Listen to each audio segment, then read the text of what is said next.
a este espacio de la segunda web conferencia. Me encantaría que sus compañeros pues pudieran compartir con nosotros, estar presentes, pero bueno, sabemos que todos tienen diferentes actividades por hacer y es muy respetable. Para eso queda la grabación. Entonces, muy buenos días, tardes o noches en el espacio que sus compañeros o ustedes vuelvan a retomar esta grabación. Entonces, em, yo la llamé de la pantalla al contexto, análisis de identidades y estereotipos a partir del cine. Bueno, no solo del cine, porque lo decía Joana, pues es que cuando uno va en el transporte público, cuando uno va hasta en ciertos lugares, pasan situaciones que normalizamos o pasan situaciones que no comprendemos y al no comprenderlos, pues las dejamos así. Entonces, digamos que esas identidades y esos estereotipos parten del cine porque pues la guía lo propone, pero también tienen en cuenta los espacios en los que cotidianamente vivimos. Y nosotras, con todo respeto, Jonathan, en muchas ocasiones nosotras desafortunadamente las mujeres somos las que nos vemos más perjudicadas. Desafortunadamente, eh, en ciertos espacios nos sentimos más vulnerables. En una calle sola, lo primero que vamos a decir, no esperemos a que alguien llegue, pase para yo poder estar ahí porque me da miedo pasar. Entonces, digamos que hablamos de la vulnerabilidad desde los contextos, desde las diferentes situaciones.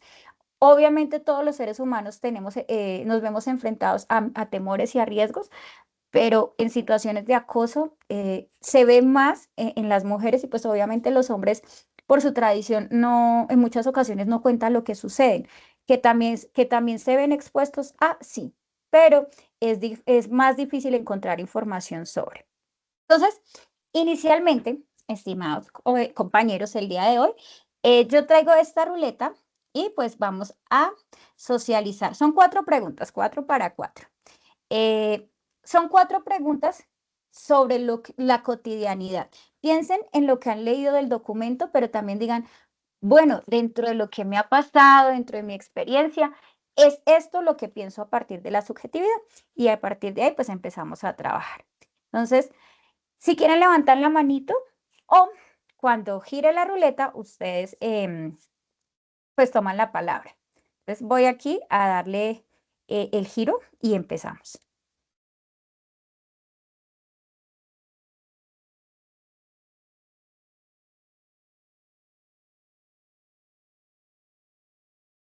Perfecto. ¿Cómo describirían ustedes qué es la subjetividad? Sin pensar en el contenido temático ni en las lecturas, sino en este momento, para ustedes, ¿qué es subjetividad? Pueden levantar la manita o en el chat, no hay problema.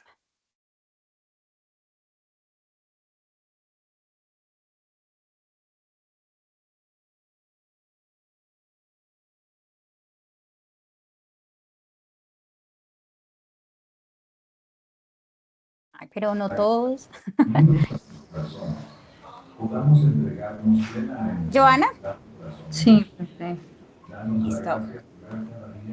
Pues subjetividad, ¿no?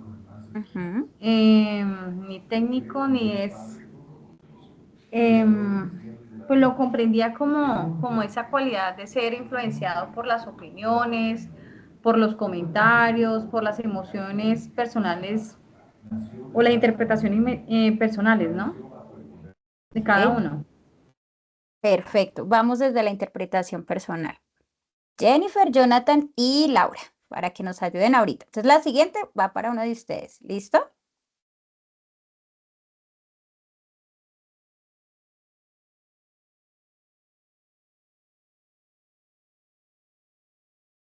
Da un ejemplo de cómo una misma persona puede actuar o definirse de manera diferente según el contexto. Cómo yo o cómo la persona que yo conozco es de una manera, por ejemplo, con la familia y otra en el trabajo y otra con los amigos. ¿Cómo lo podrían definir? ¿O qué ejemplo podrían dar? Chat,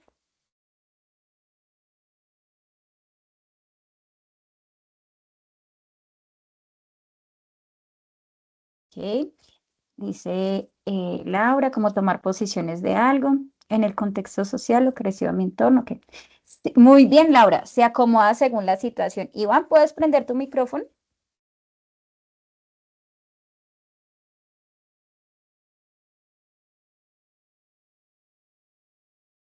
Veremos si lo puede prender.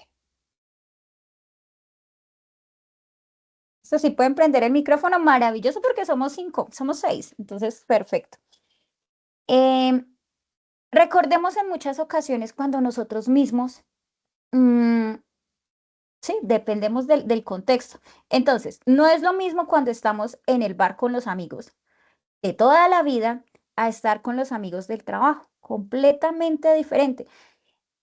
Nuestras percepciones y digamos que nuestra forma de ser va a cambiar completamente. No es lo mismo la primera vez que llegamos donde, digamos, un conocido. Es la primera vez que llegamos y lo primero que vamos a hacer es estar un poco retraídos. No vamos a expresarnos como tal. A medida que vayamos comprendiendo al otro, entendiendo al otro, sabiendo cómo es, pues nosotros vamos a soltar y vamos a mostrar en muchas ocasiones gran parte de lo que somos.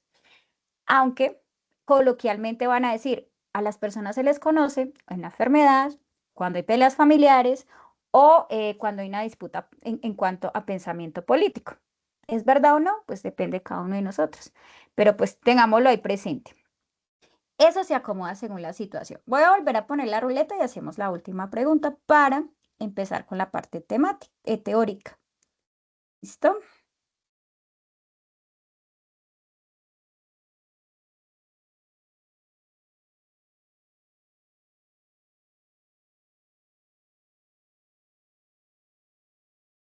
¿De qué manera creen ustedes, pueden hacerlo a través del chat a los que no les sirve el micrófono, de qué manera creen ustedes que las relaciones sociales nos moldean o influyen en las características de nuestra propia identidad?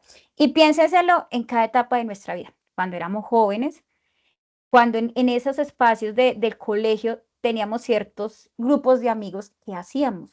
Cuando pasamos al contexto universitario, cuando pasamos al contexto laboral, cuando empezamos a tener el contexto familiar de nuestros propios familiares y de quienes fueron o han sido nuestras parejas.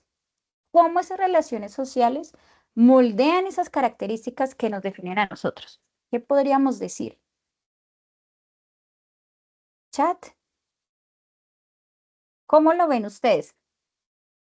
Ay, perfecto, Jonathan, puedes abrir tu micrófono. Buenas tardes, profe. ¿Sí me escuchan? Perfecto. Ah, bueno, Sí, listo. señor. Listo. Bueno, pues yo pienso que, pues, digamos, el ser humano como ser sociable todo el tiempo se está influenciando, se está retroalimentando de otras personas. Pienso que la única manera de no hacerlo es que uno haya nacido solo y esté por allá aislado de todo ser humano, pero pues sí, salvo esa excepción, uno siempre está interactuando con alguien y está aprendiendo y está también a su vez, pensaría yo, que enseñándole a esa persona con la que interactúa.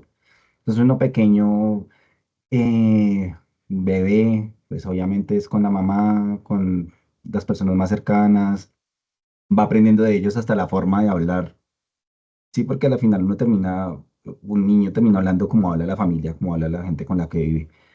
Ya más adelante, compañeros de estudio y demás van también como aportando cada uno como es que uno, o sea, yo en el escrito anterior decía que uno viene siendo, o cada persona viene siendo como un rompecabezas, ¿no? Uno es una partecita, o sea, uno está compuesto de muchas partecitas más bien, y cada partecita es como una persona que ha interactuado con uno, que vivió con uno, que creció con uno, ¿sí? Entonces uno a la final la personalidad de uno, la forma de ser de uno viene compuesta de muchos pedacitos de todas estas personas que han interactuado con uno en algún momento de la vida y que han influenciado en uno. Entonces, sí pienso que obviamente sin los demás, uno no, como individuo no existiría prácticamente. Casi que uno se define dependiendo también lo que los demás le han aportado a uno y de cómo los demás lo ven a uno. Exacto. Somos el resultado de todos aquellos procesos por los que hemos pasado en nuestras etapas de la vida. Y a partir de ahí nos moldeamos y todavía alcanzamos a moldearnos. Que ya después de ciertos años se nos forme un carácter y una identidad y que no salga de ella, pues es diferente. Pero el ser humano se moldea todo el tiempo, se transforma todo el tiempo. Y eso es lo más importante, porque qué tal y nos quedamos con algo que de verdad hace años ya pasó. Es como cuando uno habla con los niños y es una discusión que toda la vida vamos a tener. Chicos o jóvenes o como les queramos llamar. Hay que comprender que la sociedad ha cambiado, hay que comprender que estamos en un mundo en donde todos somos seres humanos sin importar la letra a la que pertenezcamos. LGTBIQ más, no importa, somos seres humanos. Y lo primero que van a llegar es, no, eso no existe. ¿Por qué? Porque tengo que hablarle, porque todavía hay xenofobia, porque también estamos hablando de homofobia y porque estamos señalando al otro por su identidad de género. Es dependiendo nuestro discurso. Y ese discurso es el que tenemos que llevar todo el tiempo. Es un pequeño ejemplo de todo lo que uno vive, pero todavía uno encuentra niños y jóvenes digamos, de 12 a 15 años con el rechazo a. Y más adelante vamos a tener las problemáticas sociales que se generan. Hay que generar procesos de empatía hacia el otro. ¿A partir de qué? De una construcción social, pero pues depende, o sea, todas las subjetividades y cómo nos construimos todos nosotros es un proceso. Y el proceso pues depende a dónde lo vamos a enfocar. Si Joana, si Jennifer, Laura y Jonathan son profesionales de la salud, por ejemplo, y en este momento estamos tratando a la población con electrochoques, y esos electrochoques en el 2025, digamos que funcionan, para el 2030 no, y va a cambiar, y esas subjetividades y esas identidades van a cambiar a medida que el tiempo también lo va a hacer. Pero recuerden algo muy importante, estimados estudiantes. Recuerden que a día de hoy nosotros no podemos juzgar el pasado. El pasado se vivió como un proceso que debía estar en su momento. Bueno, malo, regular, fue de su tiempo. Ahora, ¿qué vamos a hacer nosotros para que eso vaya cambiando? ¿Cómo lo vamos a transformar y cómo vamos a dejar de lado ese tipo de situaciones que había? Ya hoy en día yo no me voy a matar porque Joana es conservadora y Jennifer es liberal. Ese colorcito en su momento existió y nuestros padres y nuestros abuelos se mataban por el color. Bueno, perfecto, porque era lo del momento. Pero eso ha cambiado y esa subjetividad va cambiando a medida que todos nosotros pues nos vayamos, nos sumerjamos a un contexto y también nos formamos y también aprendemos y también leemos, interactuamos con el otro y nos damos cuenta de que en medio de todo estamos construyendo ese pequeño rompecabezas que se llama ser humano, cualquier tipo de ser humano, pero es digamos que un compendio de. ¿Listo? Entonces, vamos a empezar. El día de hoy yo tomé como referente tres documentos. Este es el primer documento. No sé si ya los han leído y si no, pues vamos a trabajarlos. Jonathan, ¿cuál es tu opinión de bueno, de la serie Sin senos no hay paraíso?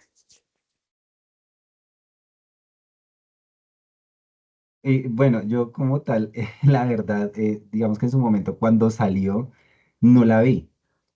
La verdad, hubo como, bueno, una época que como que yo me bloqueé mucho, sobre todo al contenido de televisión, porque me parecía que era un poco sesgado y como lava cerebros casi que lo percibía así. Entonces yo como que en esa época que salió precisamente esta serie, era la época que yo no veía, aunque más o menos sabía de qué se trataba, ¿sí?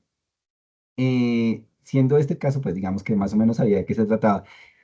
Me parece que desafortunadamente, digamos, lo que son las series colombianas y novelas colombianas, sí son un reflejo parcial de lo que es la realidad colombiana, pero es como un reflejo un poco exotizado, por decirlo así, para llamar rating y de pronto exageran un poco las cosas o sí, no, o no sé, tal vez no las exageran y yo vivo en una burbuja y tal vez la realidad sí sea como dicen en esas series, pero a mí me parece que sí está un poco de pronto también exotizado para llamar más público. Sin embargo, que sí son cosas que se dan, sí, claro. Sí, en nuestra realidad, desafortunadamente en Colombia sí se dan ciertas cosas, ciertas situaciones que en estas series se reflejan y pues se van a conocer. Vuelvo y digo, las exageran un poco a veces, las exotizan un poco, sí, pero de todas maneras sí tienen algo de reflejo de nuestra realidad. Y gracias, Jonathan. Y Rosario Tijeras, ¿qué piensas, Joana o Jennifer o Laura, cualquiera? ¿Qué piensan cuando ven la imagen? Porque Jonathan lo dijo muy claro, no, profe, yo sé de qué trata, pero nunca lo vi, no me interesaba.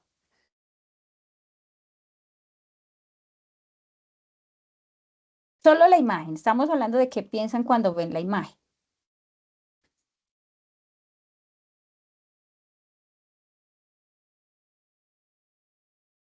Joana, creo que te tocó. Bien, perfecto. Bueno, la imagen que publicas ahí, pues eh, Toma. uno ve una mujer ahí, pum, segura, determinada, ¿sí? Listo, segura, determinada. Ujú. Dice Laura Camila que que toma un papel según el contexto. Perfecto. Sí, Entonces, sí, vamos a hablar yo por lo menos en el colegio yo me la leí, el libro. Y ahora es que veo que Caracol, que Netflix, incluso Netflix también tiene series de Sinceros No Hay Paraísos, que a veces la verdad, al igual que el compañero, o sea, yo no soy tan amante de la televisión colombiana por el contexto de narcos, de prepagos, narcos, prepagos, narcos. Entonces, ya eso sabe, ya es un rechazo total. No me gusta el contexto. Yo creo que Colombia tiene otras cosas por desarrollar talentos y no un enfoque social de violencia y más violencia y genera uno un contexto y es como un cassette y una grabadora todo el tiempo de lo mismo, de décadas y décadas y décadas. Terrible me parece esa vaina. Mm. y está muy bien porque recuerden que los medios de comunicación son los que hacen o generan que se consuman ciertos productos. Y de ahí, ahorita hablamos del marketing. Pero entonces, estas series y estas películas fueron elegidas precisamente por el número de espectadores. Entonces, según el año que salieron, fueron las películas más vistas o los programas de televisión más vistos. Entonces, lo que hicieron fue decir, bueno, vamos a mirar qué es lo que está pasando acá. Y esas películas miraron la parte de cómo participaba la mujer como tal y mostraban cómo la mujer en muchos casos es cosificada, o sea que se es tratada como una cosa. La base de Sinceros No Hay Paraíso es una niña joven, ingenua, que apenas está desarrollando su cuerpo, pues le hace falta sus senos y por lo tanto es mercancía. ¿Por qué? Porque yo voy a vender su virginidad, pero le hace falta algo a esa mercancía. Estamos hablando de la mujer como mercancía. Entonces no me sirve, le hace falta algo. ¿Qué necesito para que me pueda satisfacer a mí como hombre, que es el que estoy pagando por un servicio? Pues darle los senos, en este caso, a Catalina. ¿Qué es lo que pasa con Rosario Tijeras? Rosario Tijeras pues tiene un contexto difícil, complejo, porque en su niñez tiene múltiples problemas familiares. A partir de ahí ella va creciendo en un espacio de violencia, pero se convierte en una mujer muy bella. Y es esa belleza la que permite que yo la contrate como un arma. Ella, aquí Catalina en Si Senos No Hay Paraíso es esa persona ingenua a la que le falta una parte de su cuerpo para poder venderse bien. Pero acá en Rosario Tijeras es esa mujer guapa que yo puedo usar para poder tenerla como herramienta que permita pues hacer los daños que en ese Bien hecho. momento genera. Instrumentación. Exactamente. Entonces hablamos de que la mujer es cosificada. ¿Por qué? Porque se trata de una cosa, un elemento. De que el cuerpo es un objeto de deseo. Claro, estas mujeres son preciosas, son hermosas, todos somos hermosos, pero acá se magnifica la belleza en un porcentaje bastante alto. Y cuando ustedes van a mirar o en algunos escenarios, los que han visto las películas, la cámara fragmenta esos labios sensuales, ese cuerpo esbelto, esa cintura. Y desafortunadamente, aquí los autores del artículo dicen que ese valor de la mujer depende también de su apariencia física. Entonces la van mostrando, la cosifican. Ahí pues Catalina, por ejemplo, que es la de Sincero No Hay Paraíso, solo existe para los demás si su cuerpo sirve como producto sexual. También hablamos de que la mujer como subordinada. ¿Por qué? Porque hay una dependencia económica. Es una mujer las dos son mujeres de estrato bajo. El arriero no la ha visto tanto, pero aquí Sin Senos No Hay Paraíso y Rosario Tijeras hablamos de mujeres de bajos recursos que se les pinta un mundo maravilloso a partir de un dinero fácil, porque no lo es. Y pues la mujer se sitúa en un nivel inferior, en ese nivel inferior en donde pues no tiene voz, no tiene voto, simplemente pues se cosifica en algo para, para quitar la necesidad masculina. Entonces, el artículo de la violencia simbólica y la dominación masculina, en cuanto al discurso cinematográfico que hay en Colombia, dice que la violencia simbólica se enfoca en cómo se ejerce hacia las mujeres. Puede que yo no las golpee, o puede que el caballero en su momento no la golpee, pero sí está generando un tipo de violencia. Y examina cómo ese sistema denomina, liderado por los hombres, reduce a la mujer en un estereotipo de género, en donde el cuerpo pues femenino es la mayor atracción, y pues a partir de ahí se empiezan a moldear. Entonces en el documento hablamos de que hay una violencia simbólica, pues como lo explicaba anteriormente, puede que yo no golpee, pero cuando yo empiezo a ejercer esa violencia es cuando tengo, por ejemplo, más recursos económicos que la pareja que tengo al lado, y por tener esos recursos, pues sencillamente yo lo que hago es tratar mal. Hace poco estaba yo escuchando a una de las mamitas, no, a las mamitas no, estaba escuchando a uno de los niños, y el niño le decía a la compañera: es que usted es una basura, está en sexto, usted no sirve para nada, usted simplemente sirve como una empleada. Cuando uno se va detrás y escucha todo eso, y bueno, dice: güey, que venga, ¿qué pasa acá? Se da cuenta que el padre del chico es completamente machista, y la señora pues es una persona que trabaja barriendo las calles. Cuando uno escucha a la señora siempre agacha la cabeza, siempre es, bueno, sí, no, sí, señora, no, tranquila. Y escucha al papá, y el papá golpea con fuerza su voz, se nota que intimidan. Entonces es una violencia simbólica a partir del poder, una violencia que cosifica porque nos delimita y convierte en muchas ocasiones a la persona en sujeto de intercambio. Entonces, hipotéticamente, yo no tengo dinero y mi pareja sí, y a partir de ahí, pues yo soy la dama de casa, yo soy la que tengo que estar ahí limpiando, lavando, haciendo, porque le estoy pagando a mi pareja la posibilidad de tener una casa, una casa. No sé si ustedes se han visto, bueno, en Netflix, ahorita se las pongo. En Netflix hay una serie coreana y tiene 7 capítulos. La señorita vive en una mansión y todo el tiempo es golpeada por el esposo. Todo el tiempo la golpea, y cada vez que termina de golpearla, a los 2 días le entrega un collar, como: mira, yo te estoy pagando para que tú, porque te golpeé, te maltraté, pero pues sabemos que tienes que estar sumisa porque no tienes dinero y porque sencillamente te convertiste en algo que es un objeto más. Y de ahí que hablemos de la subordinación. Entonces, qué voz y qué voto tiene la mujer en ese tipo de situaciones? Ninguna.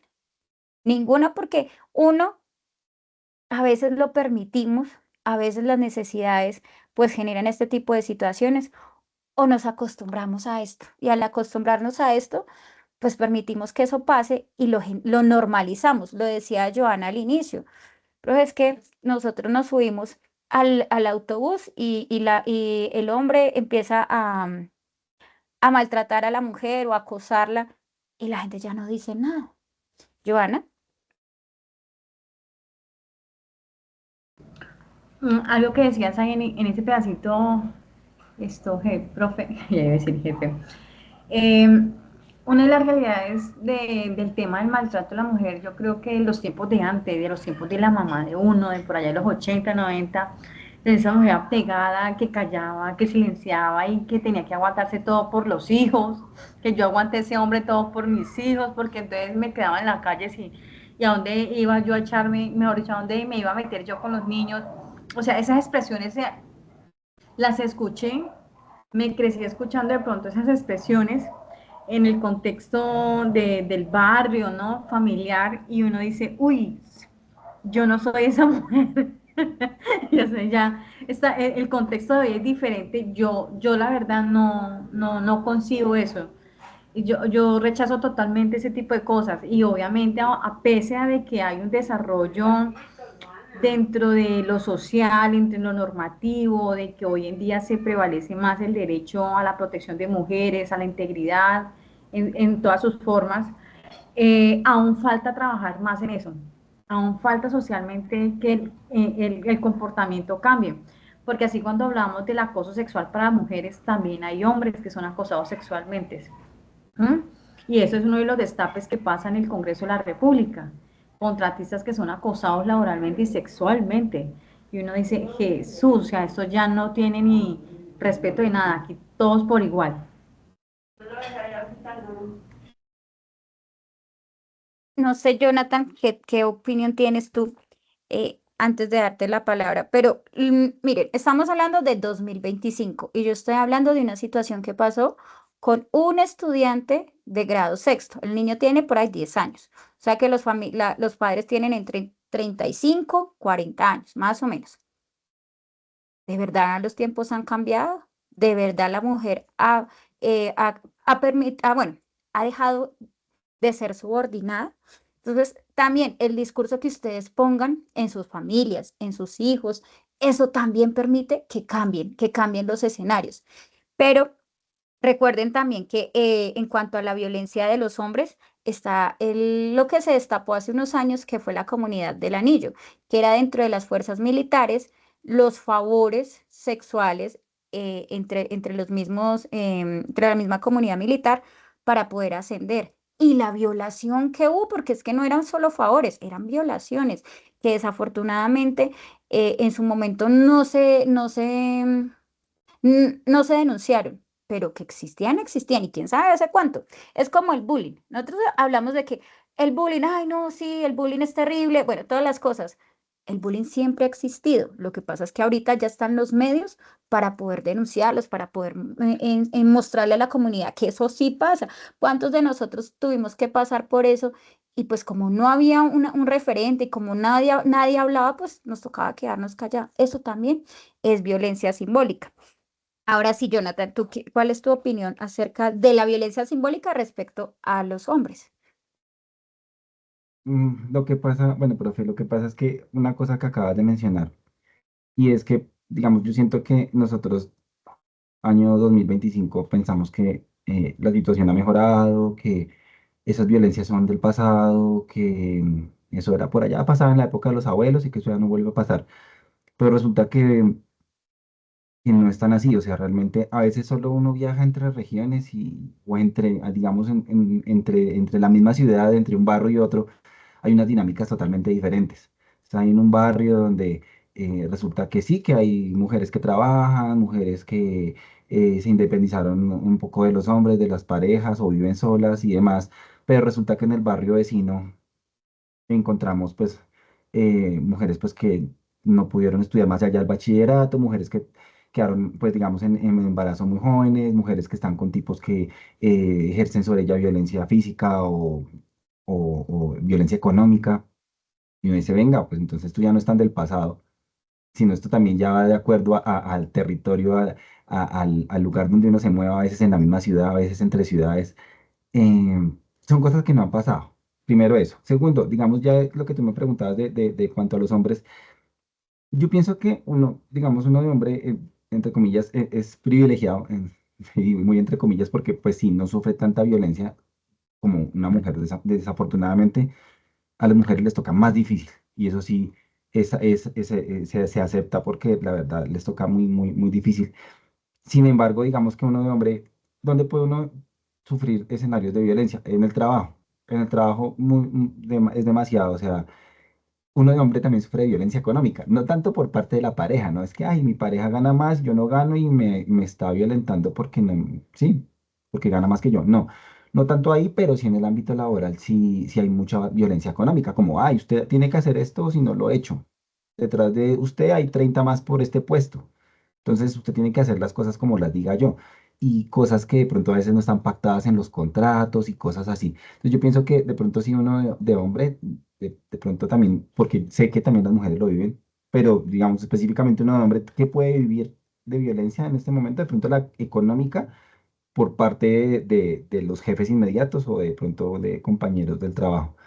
pero sí también acepto que sí, definitivamente siendo mujer es mucho más complicado porque pues desafortunadamente todavía hay muchas vulnerabilidades.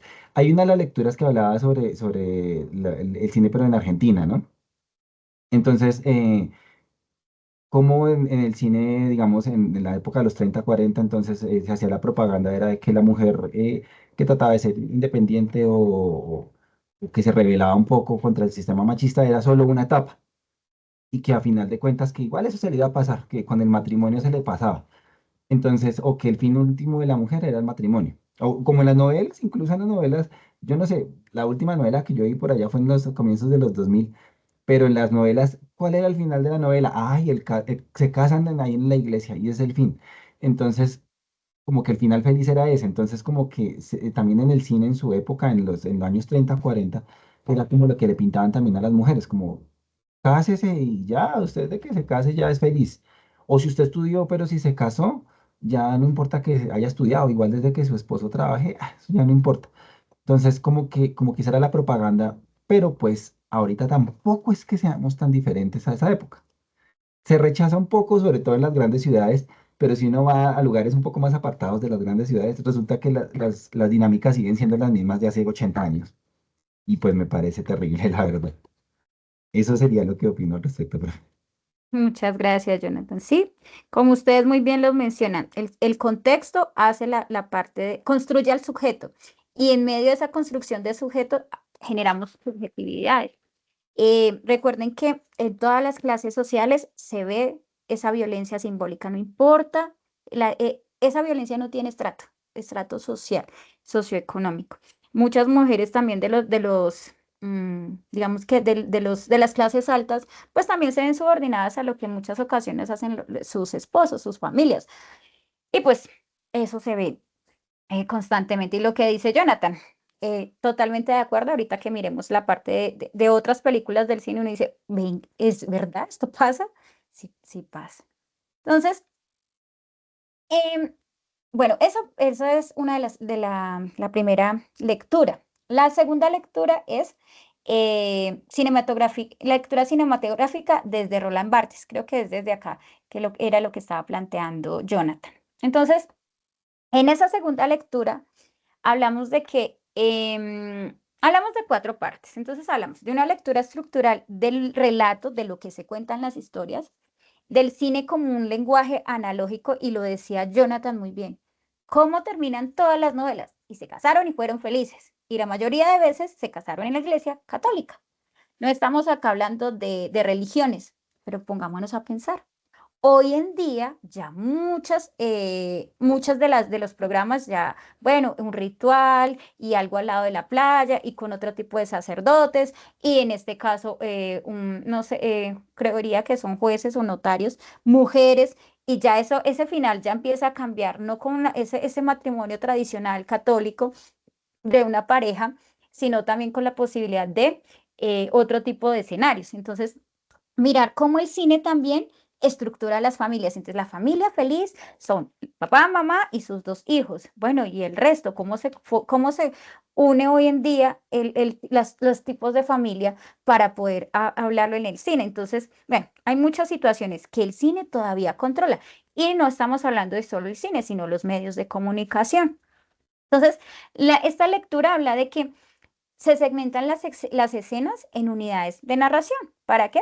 Pues se construye el personaje, se enuncia, se busca la persona que va a representar al personaje femenino, cuáles van a ser sus acciones, pero también cómo simular la realidad que no la representa en su totalidad. Lo decíamos con Rosario Tijeras y con esta peli, que es la de Sin senos no hay paraíso. La realidad en Pereira en su momento, por ahí por los 2000, 2010, fue que muchas mujeres jóvenes sobre todo, pues pasaron a ser prepago porque pues había un dinero circulando de la mafia, de los carteles de drogas, y pues permitía a esas niñas poder adquirir recursos de una manera mm, fácil, porque no lo era, buscando pues, estando con ellos, y pues se les da una representación económica. Entonces, ¿simula la realidad? Sí, pero la representa fielmente, pues no tanto. Miremos La vendedora de rosas aquí en Colombia, miremos las narconovelas, miremos las narcoseries. Bueno, hay ahí un sinnúmero de situaciones por dialogar. Entonces, la imagen cinematográfica opera en dos niveles, lo que se ve literalmente y el significado cultural. Yo creo que la mayoría hemos visto Rosarios Tijeras, no, La vendedora de rosas. Y una de las imágenes que más impacta es cuando Lady tiene la botella de Sacol o de pegante y está alucinando y ve a su abuela. Creo que la gente dice, uy, no, se está drogando. Pero bueno, ¿qué significado cultural tiene? ¿Qué ideología tiene? ¿Por qué la niña está por fuera y no hay una familia? ¿Por qué no tiene un techo? ¿Cuál es la situación que vive atrás? ¿Qué es lo que está representando en cuanto a los niños y jóvenes que hay en las comunas? ¿Cuántos niños están en la calle? ¿Qué hay detrás? ¿Sí? Lo que es literal y lo que hay detrás. La cantidad de sicarios que hubo en su momento. Pues había una representación social, pero también qué pasaba con la realidad. ¿Cuánto se le pagaba a un sicario en la época de los 90 para que fuera y asesinara a un policía? Porque sencillamente estábamos en la política de que entre menos policías hubiese, pues más se pagaba. Entonces, por cabeza se daba cierto dinero. Y ahí, entonces hablamos de que el cine también intenta representar, pero también oculta situaciones. Y ahí hablamos de una polisemia, o sea, varios, y una fijación de sentidos. Entonces, las imágenes son varias.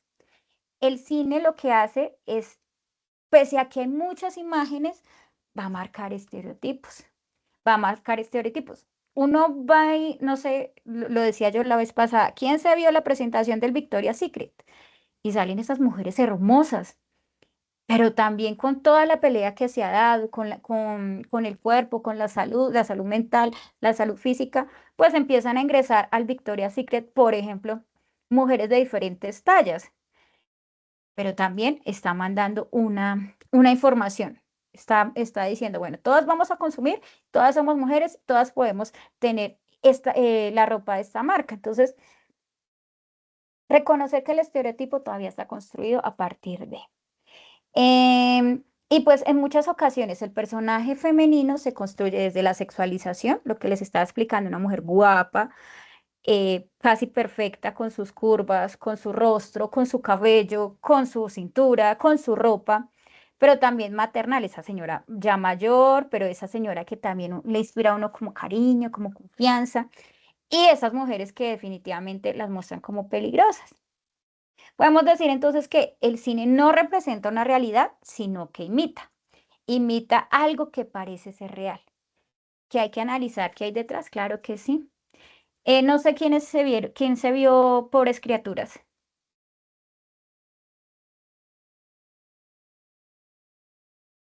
¿Quién la escogió? Ah, Jonathan la escogió. Perfecto, Jonathan. ¿Qué pasa con Bella? Abuela. ¿Qué pasa con la protagonista? Bueno, digamos que en el caso de ella me parece muy, muy interesante el tema que es básicamente como es como que ella vivió una vida resumida, básicamente, porque es una mujer con el cerebro de un bebé, ¿sí? Entonces ella aprendió de ceros, digamos que el que vendría siendo como el papá de ella, que fue el que hizo el experimento con ella, básicamente, y la adoptó a ella. Le empezó a enseñar todo de ceros, a pesar de que ya tenía un cuerpo pues, de mujer ya adulta, pues tenía el cerebro de un bebé y pues le tocaba empezar a aprender todo desde ceros. Sin embargo, el proceso de ella de aprendizaje era más rápido de lo normal. O sea, a través de la película uno veía como la infancia, la adolescencia, ya digamos como una adultez, como una madurez ya mental, al final de la película que ya la tuvo ella, veía uno como las etapas de una manera más rápida.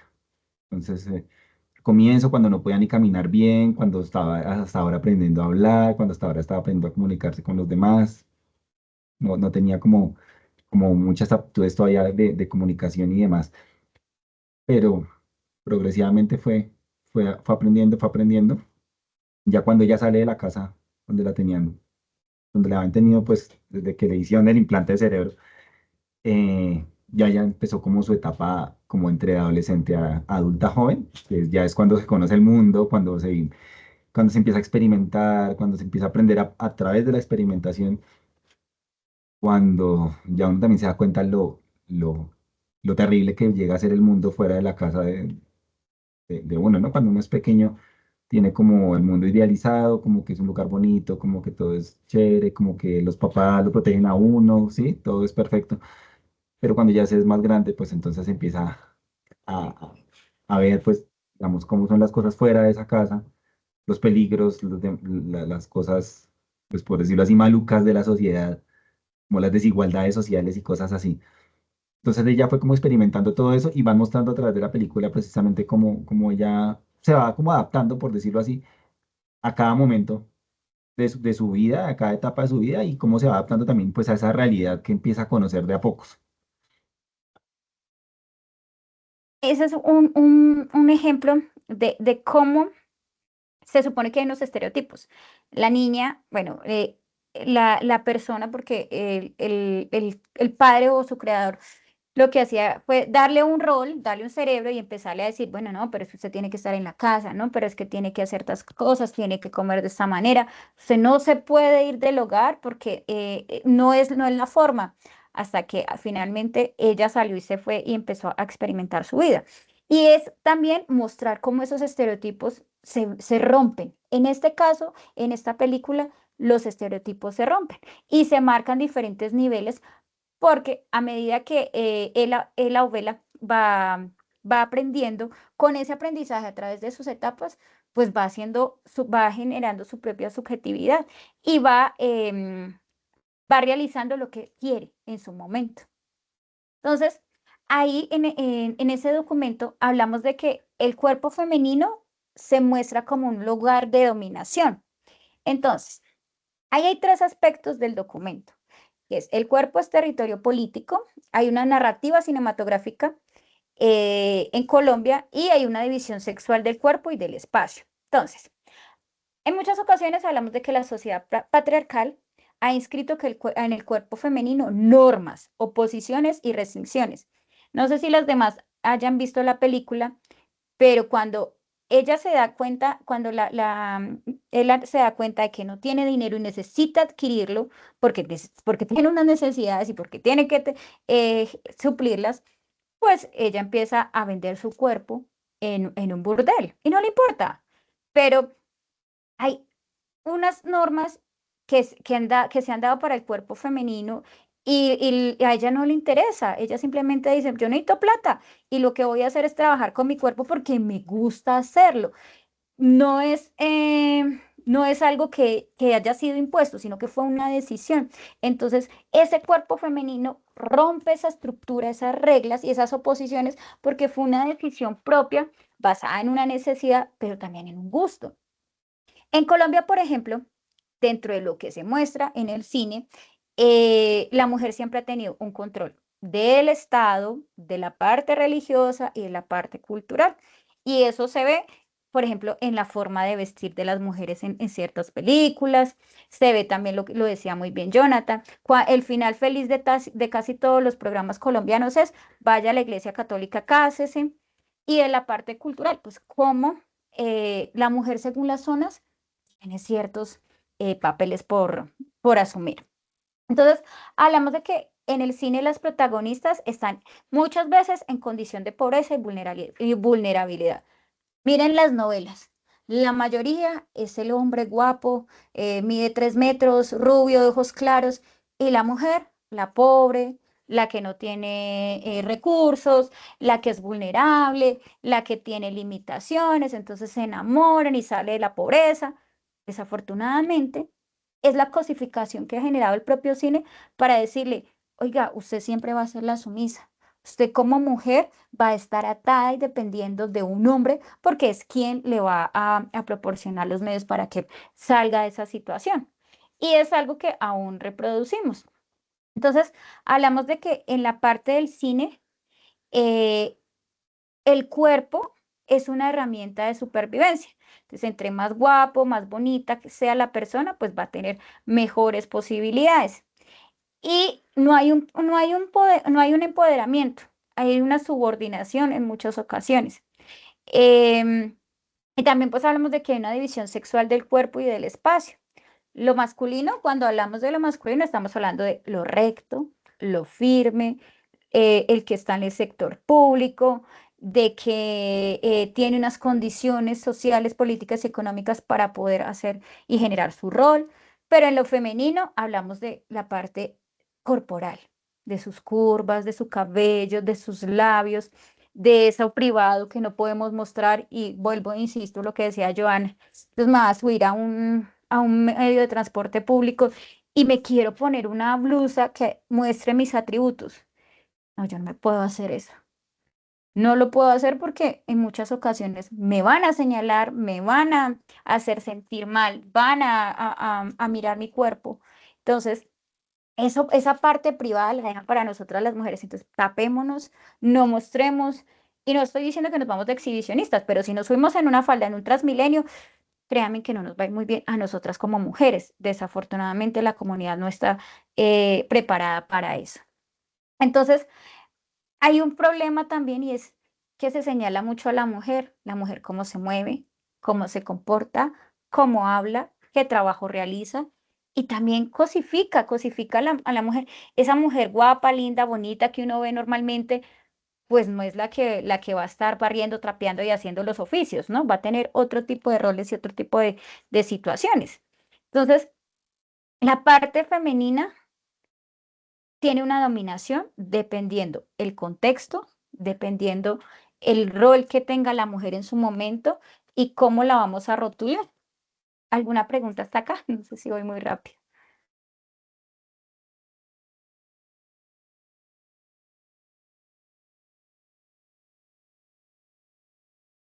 ¿Todo bien? Laura, Jennifer, Joana, ¿preguntas, dudas?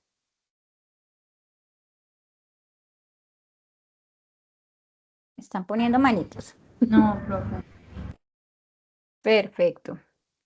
Bueno, entonces vamos a trabajar la violencia simbólica y ahorita cada uno, yo les digo en qué momento, va a tratar de socializar su película relacionando lo que hemos trabajado ahorita, hasta ahorita. Entonces, aquí vamos a hablar de lo que es la violencia simbólica, la estereotipación y el género. Entonces, todo lo que estamos hablando es dentro del marco del cine. Hablamos de unos estereotipos, de unos arquetipos femeninos y de una sexualidad como herramienta de dominación. Dentro de los estereotipos, hablamos que los medios sí van a asignar roles fijos que reproducen desigualdad. ¿Cuál es el rol de la mujer en muchas ocasiones? La mujer que limpia, la mujer que cuida, la mujer que está en casa, la mujer que se casa, obviamente, porque pues no podemos dejar de lado la tradición católica. Y en el cine normalmente la mujer, el rol que cumple es la madre, es la sacrificada, en muchas ocasiones son las amantes y son peligrosas por ese rol que cumplen. También son objetos sexuales porque les podemos comprar. Si usted me vende su cuerpo, pues hay un dinero que con el cual yo le voy a retribuir. Y ahí es cuando dividimos a las mujeres de bien o a las mujeres malas. Yo no sé si ustedes se acuerdan, pues yo sí me acuerdo que mi abuelita lo ponía, de María la del Barrio. ¿Alguno se acuerda de esa novela?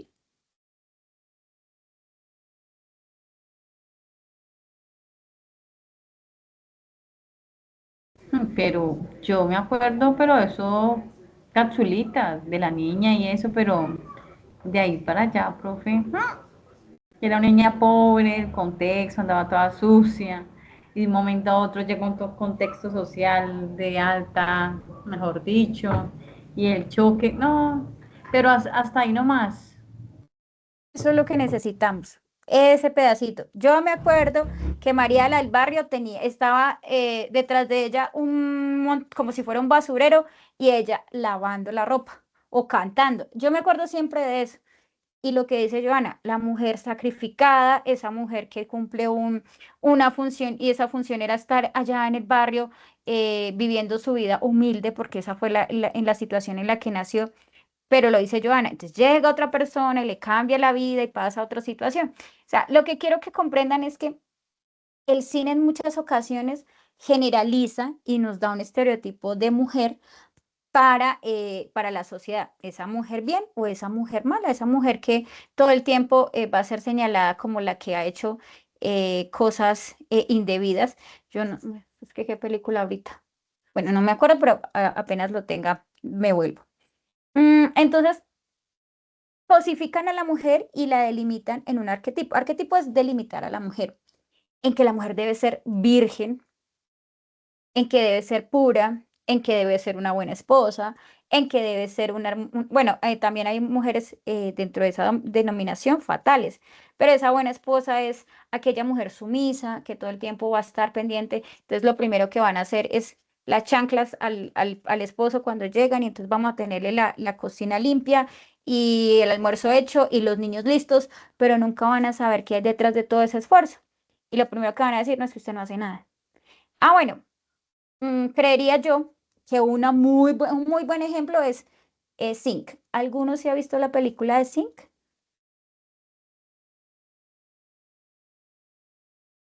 No, profe. ¿Ninguno?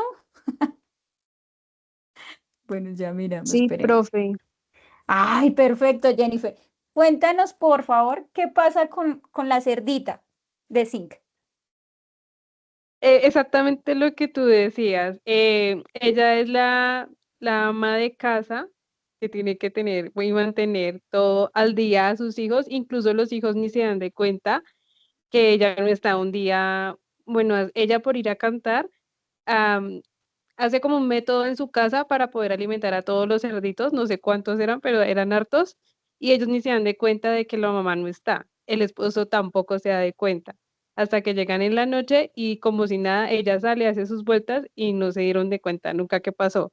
Y más adelante, ya cuando ven que ella se vuelve cantante, la apoyan. Exactamente. Muchas gracias. Ay, qué bueno escucharte, Jennifer. Eh, Miren, es una película infantil. Es para niños que cuando tengan el tiempo, pues sería maravilloso que ustedes pudieran verla. Pero refleja una realidad de la mujer. Y es esa mujer que, como lo decía nuestra compañera, tiene el rol de qué? De estar en la casa, lavar, planchar, organizar, tener todo limpio. Yo le pongo por ahí 50 cerditos, 50 hijos, y ella sola es la que asume el papel. Creo yo, permítame un segundo, yo miro si sí es esta. Sí, es esta. Vamos a verlo así sutilmente para que ustedes se den cuenta de lo que estamos hablando, de que el cine cosifica. ¿Escuchan bien? No, no, profe, yo no escucho. La acá. Simplemente mírenla, Joana y Jennifer, las dos y me dicen, profe, oiga, y es una película infantil.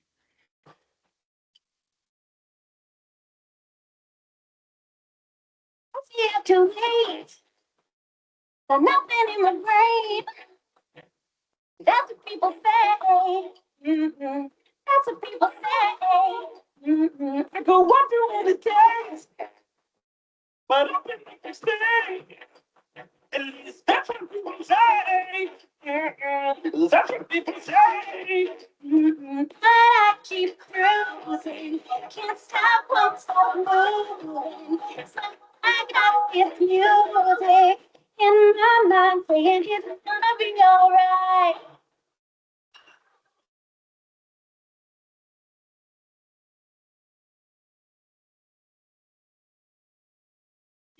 Never miss a beat. Never beat. Little beat. Little beat.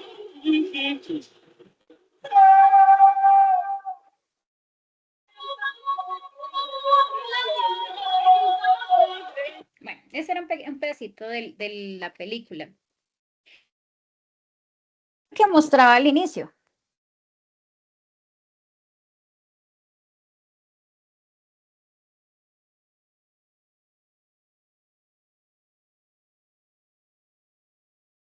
la va a poner a reproducir sin volumen. ¿Qué es lo que muestra la imagen? Pues la mujer que está en la casa, que le toca lavar, que le toca cocinar, que le toca estar pendiente de sus hijos.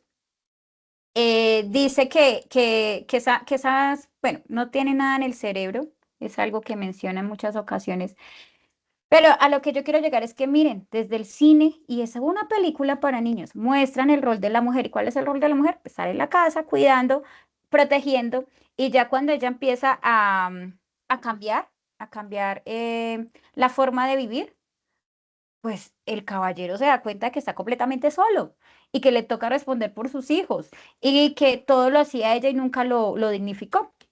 Entonces, invitación para los que no la han visto, la revisen y la piensen, que aquí hay violencia simbólica en una película infantil, mostrando cómo es la realidad de muchas mujeres. Entonces, en esa representación de la violencia, hablamos también de la parte machista. Y decimos que el cine colombiano reproduce roles de género estereotipados. Entonces, normaliza en muchas ocasiones la subordinación femenina, refuerza los imaginarios sobre los cuerpos y la sexualidad de las mujeres, aunque esto ha ido cambiando, menos mal. Entonces ya la mujer no es 90, 60, 90, sino que es una mujer empoderada, que siente, que piensa, que transforma, que trabaja, porque pues las mujeres tenemos todo, diferentes roles aparte del hogar. Y digo el hogar sin importar que hayan hijos o no. A nosotros nos corresponde también la parte de tener nuestros hogares funcionando. Entonces, los estereotipos están ligados a los contextos de la narcocultura, lo decía Jonathan al inicio. Pues es que no, yo no voy a ver eso porque todo el tiempo es lo mismo de lo mismo. Claro. Y ahí es cuando hablamos de que las protagonistas de esas películas viven una violencia estructural y simbólica. Miremos el caso de Rosario Tijeras, donde se encontraba, miramos el caso de Catalina en el cual se encontraba, y de muchas de las novelas que se han hecho. Y lo primero que vamos a decir es, bueno, ¿qué pasa con esa mujer? Miren a Betty. Betty es de un barrio de clase humilde, Betty la fea. Betty es de un barrio de clase humilde, en donde el papá tiene un estereotipo para que se vista y no puede salir de ahí y tiene que llegar temprano y, mejor dicho, tiene que cumplir unas normas sociales porque a eso le han acostumbrado. Entonces, ahí hablamos de que la representación femenina está vinculada con la utilidad que tiene, o desde lo corporal, desde la parte estética, o desde un precio por su cuerpo. Y ahí, pues, necesitamos nuevas narrativas. Necesitamos construir un diálogo completamente diferente. Y es cuando el autor dice, no, venga, tenemos que proponer otros diálogos, de revisar otros relatos cinematográficos, mostrar otras formas de comprender a la mujer y entender que no es esa mujer sumisa de hace muchos años. Y eso lo mostraban en las películas mexicanas que decía Jonathan ahorita. Entonces es necesario construir representaciones que rompan con esos estereotipos y con los roles tradicionales. Y ahí es cuando entran las películas que mencionaba el compañero. Miren, yo intenté ver las películas, la verdad, lo intenté, pero uno están a blanco y negro y dos, y yo no las encontré completas. Entonces yo dije, bueno, voy a buscar una sinopsis para poder comprender qué es lo que pasa. Entonces están cuatro películas, dos de Manuel Romero y dos de Hugo Christian. El primero, Mujeres que trabajan, y el segundo, Muchachos que estudian. Ese Muchachos que estudian me pareció interesante, la verdad, ya les explico. Y La pequeña señora de Pérez y La señora de Pérez se divorcia. Entonces, estas películas son cuatro, o sea, estamos analizando la de Rosario Tijeras, Sinceros no hay paraíso, y unas de más atrás, de la época de los 1938, 1945, mediados del siglo XX, cómo era el papel de la mujer. Entonces, hablamos que las mujeres en el cine de los años 30, el cine formaba imaginarios y todavía los forma. Miremos los canales de televisión y las propagandas y compañeros, ahí estamos generando muchos imaginarios. Entonces, el cine era una de las diversiones centrales de la clase trabajadora, de la clase popular, de la clase media, que podía acceder a, a poder ver las películas. Entonces, las mujeres encontraron en el cine un espacio para proyectar deseos, para mostrar la erotización y los modelos que podía ser. Se mostraba a la mujer como algo erótico y también le mostraban a la mujer ese modelo que debía ser. El documento dice que el 20% de las películas tenían los títulos que se centraban en la mujer, pero no garantizaban que esas mujeres fueran parte activa de las películas. Entonces también hablaban de que en esos años 30 y 40 los estereotipos eran heredados del romanticismo. Entonces, la mujer ángel, pura, espiritual, que sostiene moralmente al hombre. Algunos se vio algo de, a ver, qué estaban viendo? El año pasado estaba eh, Darío Gómez, aquí en Colombia. ¿Alguien vio algo de Darío Gómez?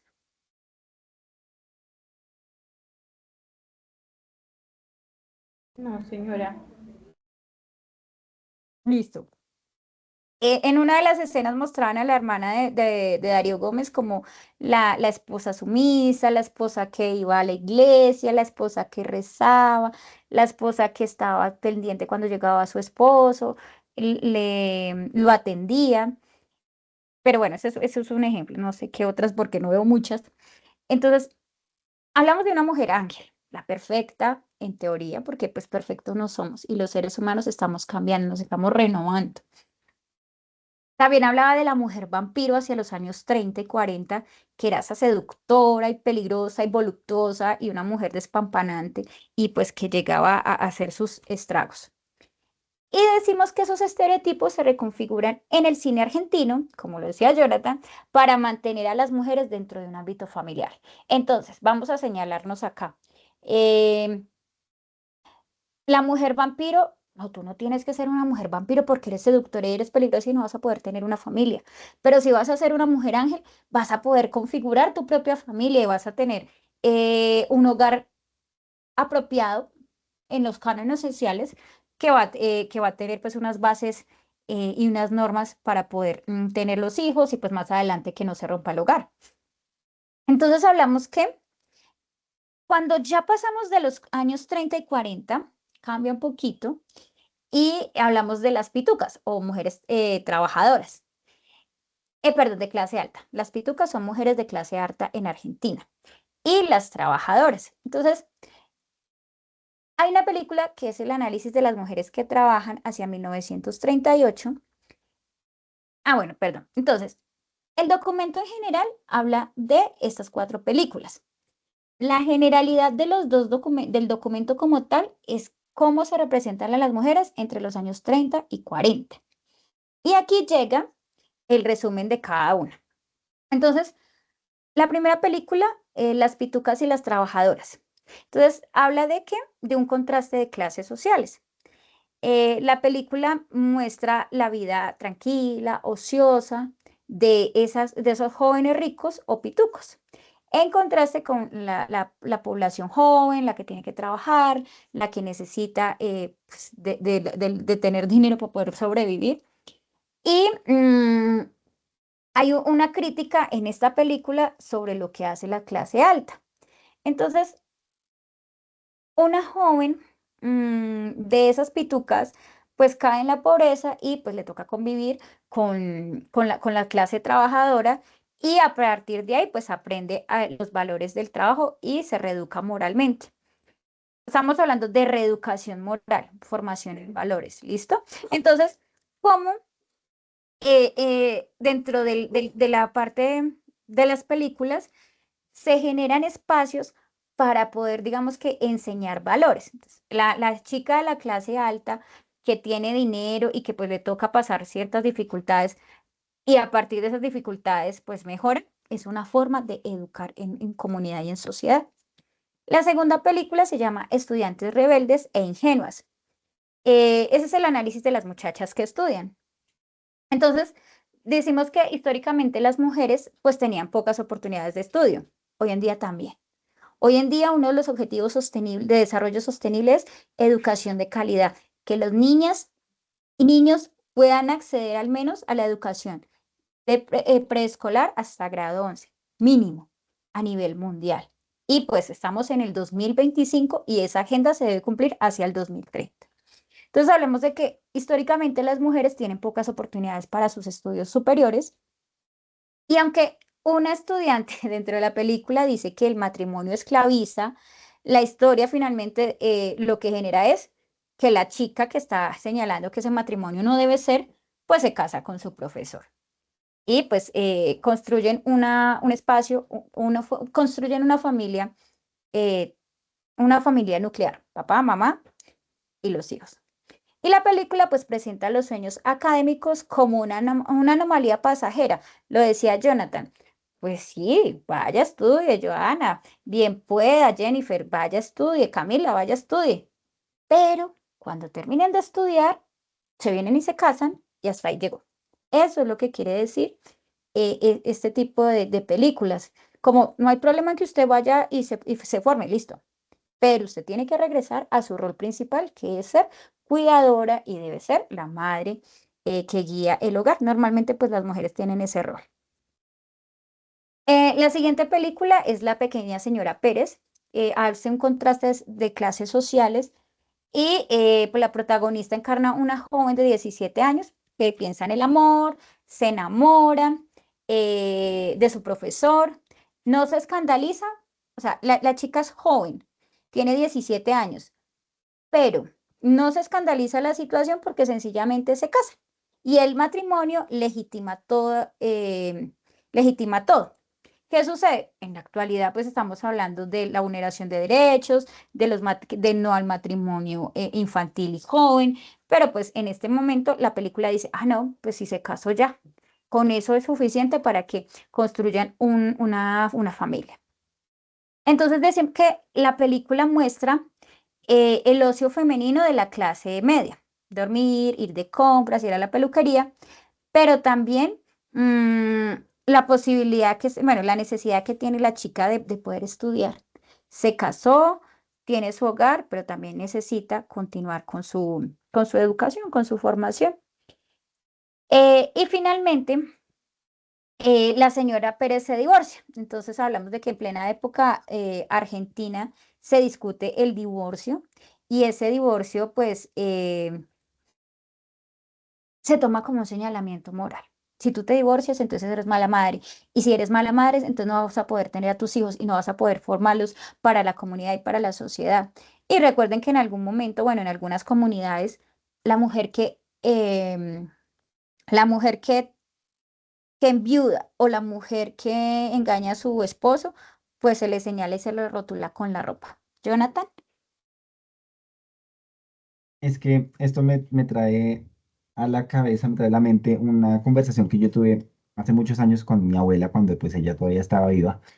Mi abuela era pues una mujer que nació en los años 30. Entonces, cuando estamos hablando de 1943, 45, era cuando ella era una adolescente.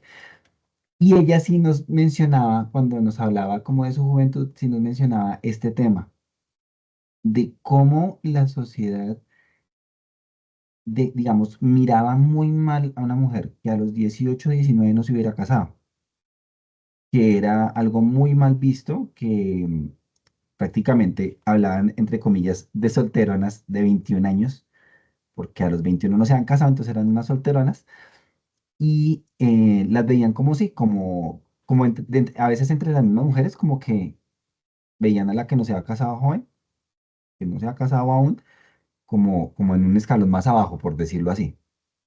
Y ella también nos comentaba ese tema de que en su momento ella se casó precisamente por esa presión, porque la sociedad como tal, no solo la familia de ella, sino la sociedad como tal, ejercía una presión para que se casara antes de los 20 años. Eso era lo que quería aportar, profe. No, y Jonathan, y aportaste demasiado. Mira, en esa época se les llamaba beatas o solteronas. Y en definitiva, lo que dice Jonathan es verdad. Quien no se casaba después de los 20, 21 años, ¿cuál era el rol que le correspondía a esa mujer? Ese a cuidar a la mamá. Bueno, en este caso a las abuelas. ¿Qué pasaba con esa situación? La mujer Bueno, la ni mujer, la niña, la joven no se veía mal que se casaran entre los 14 a los 18 años, ¿no? Eso era algo normal. ¿Por qué? Porque la niñez y la juventud, pues no eran para ellas, no tenían esa posibilidad de explorar. Finalmente, esas mujeres que no se casaban tenían el rol de ser beatas o solteronas cuidando a las madres. Entonces, en un segundito que Jonathan me acordó de algo. Esta película, ay, a ver, es que decía la conferencista, no sé si participaron, pero decía la conferencista la vez pasada que ella se ve mínimo 40 películas ¿al qué? Mínimo 40 películas al año. Yo, uy, fue madres, pues tampoco tengo todo el tiempo, pero me parecería interesante. Bueno, la película se llama Como agua para chocolate. Y ahí ustedes pueden ver perfectamente los roles de cada una de las mujeres. Es una señora que tiene 4 hijas, las 3 primeras hijas, cada una se va a casar, llegan y piden el favor de que las puedan casar, pero la última se tiene, o bueno, en esa época se tenían con el único fin de que cuidaran a la madre en su vejez. Y sabían que se iban a quedar solteronas y que no podían generar ningún lazo. Y pues además recordemos que se les pedía permiso a los papás para poderse casar sin importar que uno estuviera o no de acuerdo. Bueno, hoy en día también esto se ve y pues recordemos la problemática que tenemos en La Guajira con los matrimonios infantiles, bueno, y en Asia también, pero aquí en nuestro país lo tenemos con las niñas de La Guajira, que pues definitivamente no hay una legislación porque pues las comunidades indígenas tienen otro tipo de normas, pero pues es importante tenerlo presente. Entonces, este es el resumen general.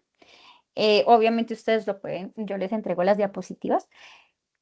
Hablamos de la película, el año, mira, en 1938 hacia 1945. Hablamos de que hay unos estereotipos, entonces la mujer ingenua, la mujer burguesa que aprende los valores del trabajo, las estudiantes rebeldes, pero que también son ingenuas. Miren, en todas son ingenuas.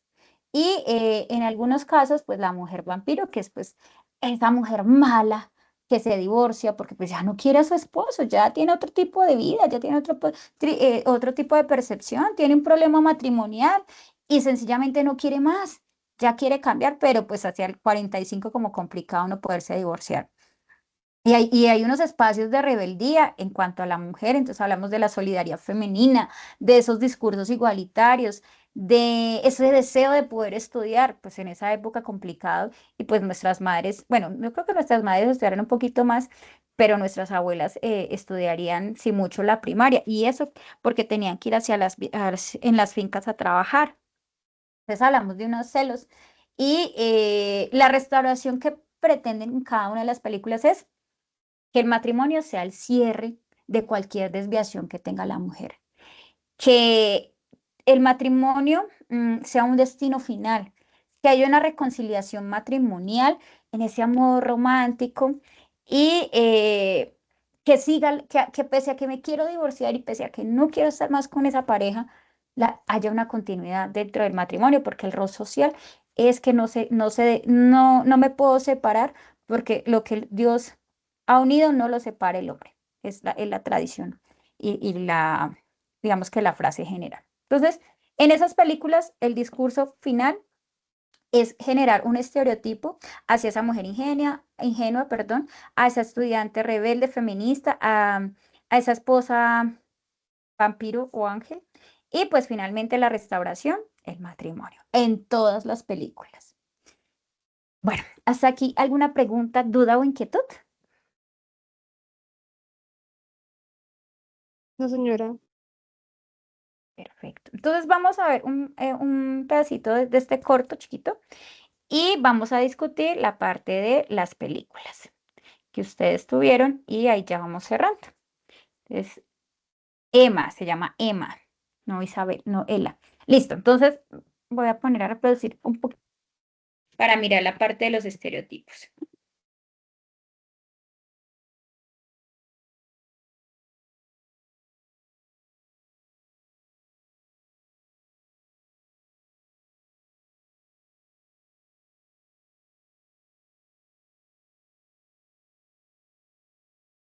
Yo no escucho, profe. Todavía no está sonando. Esperen un segundo.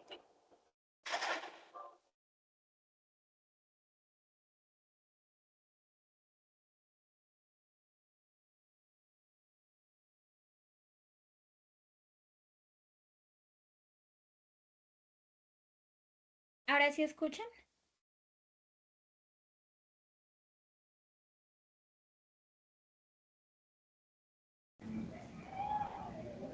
La capacidad de interpretar, de Sí. sentir, elegir, de experimentar, de tener un pensamiento crítico, se ve distorsionada, corrompida y frenada. Pero, ¿por qué?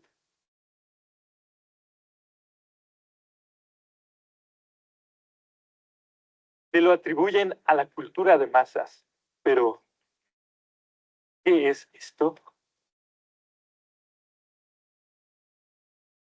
Bueno, es que es verdad hay que distinguir porque hay dos diferentes interpretaciones. Una es la de Horkheimer Adorno por un lado, y sobre todo la dialéctica de ilustración y sobre todo un capítulo de ese libro que se llama Industria Cultural. Entonces, un poco para Horkheimer Adorno es sobre todo una cuestión de, digamos, de unificación, de estandarización de la cultura, donde todas las variaciones que antes había poco a poco se están perdiendo. ¿No? Y entonces, para, así dicho muy simplemente, y para Walter Benjamin es un poco diferente. Para él, la masificación puede ser la fascista, como la llama, que se aparece a la que dice no Camarón, ¿no? Pero también puede ser la masificación emancipadora o liberadora. ¿No? Él piensa que justo la masificación se puede superar cierto elitismo que antes había, cierta exclusión de las masas del acceso a la cultura. Entonces, hay estas dos versiones que no son idénticas. Walter Benjamin fue un autor de la teoría crítica en el siglo XX.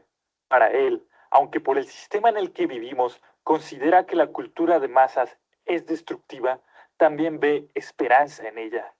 Me parece más compleja la de Benjamin, ¿no? Porque incluye lo que es no llamado, ¿no? Sí, también esa parte destructiva, que la cultura de masa tiene el capitalismo, pero ve también una parte esperanzadora. Y creo que es cierto, por ejemplo, si vemos Estados Unidos como un muy buen ejemplo para un país capitalista, ahí existen justo las dos cosas. Existe, por un lado, toda esta cultura de masas que se venden en empresas que controlan casi todo y tienen muchas ganancias con ello. Y en Hollywood, por ejemplo, hay ciertas prohibiciones, las películas que todo el mundo respeta, ¿no? Y, por ejemplo, nunca hay una película anticapitalista en Hollywood, pero esa es a lo mejor la menos fuerte. Pero hay muchas cosas que están prohibidas y todo el mundo respeta siempre el amor, se presenta de la misma manera, la convivencia también, etcétera. Y si se presentan otras cosas, como algo extravagante, algo exótico, pues solo va a confirmar lo otro. Por un lado, sí existe todo eso, ¿cierto? Pero al mismo tiempo también, justo en Estados Unidos, surgió el jazz, surgió el blues, también como una cultura de masas, ¿no? Y como desde abajo, no es gente como de la cúpula, de la élite, sino las masas mismas inventaron eso. Entonces hay como las dos cosas y creo que así es. También en México pasa eso. Bueno, más en Estados Unidos creo que estuviera más visible. Acá estamos hablando de la cultura de masas y de cómo a partir nos presenta, pues nosotros empezamos a consumir.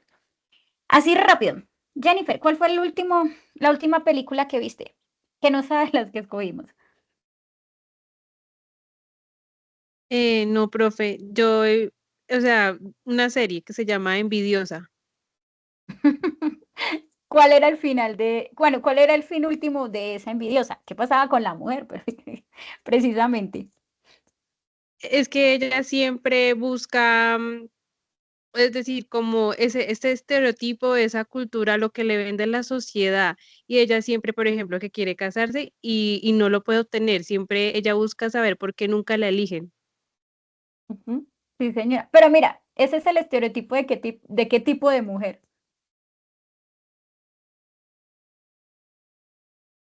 Casi siempre es como la sumisa, porque ella, aunque estudió, ella planea que siempre la elijan para casarse, para tener hijos, estilo, sí, todo lo que sea del matrimonio, casa, hogar. La mujer ángel, sí, señora. Y estamos hablando precisamente de la mujer, de cómo cosifican las masas la mujer. Em, Laura, porfa, como no tienes micrófono por el chat, ¿cuál fue la última película que viste? Y Mientras eso, Joana, ¿cuál fue la última película o serie que viste? Algo similar en el contexto. Completa me vi Los Bridgerton. Bridgerton. ¿Sí? Sí, esta, sí, tiene un contexto arraigado de la época de Europa, de la mujer que se educa en la sociedad de alta y etcétera, a lo que estamos hablando, igualito, o sea, al pie de la letra. Exactamente. Y bueno, Bridgerton es una película de qué lo Una digo serie yo. de Netflix. Sí, pero es como lo dijera yo, como de ese espacio, de esa época en la que teníamos que ir y pedirle permiso a la mamá o al papá Ujú, para que uno se pudiera casar. Y entonces hay ujú, una persona que le inculca y que le enseña a la mujer cómo se debe portar, cómo ujú, se debe sentar. Bueno, compañeras y compañeros, creo que esto, o sea, aquí hay tela para cortar, pero ujú. siga, por más películas y por más series que hayan, ¿en quién se enfocan?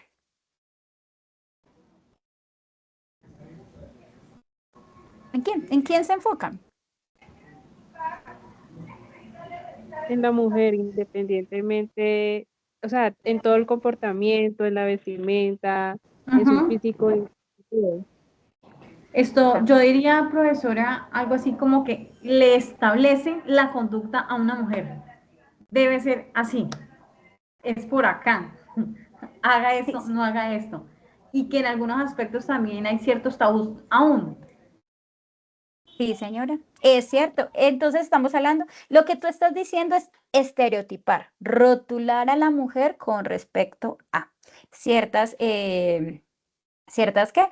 Ciertas situaciones o ciertos comportamientos sociales.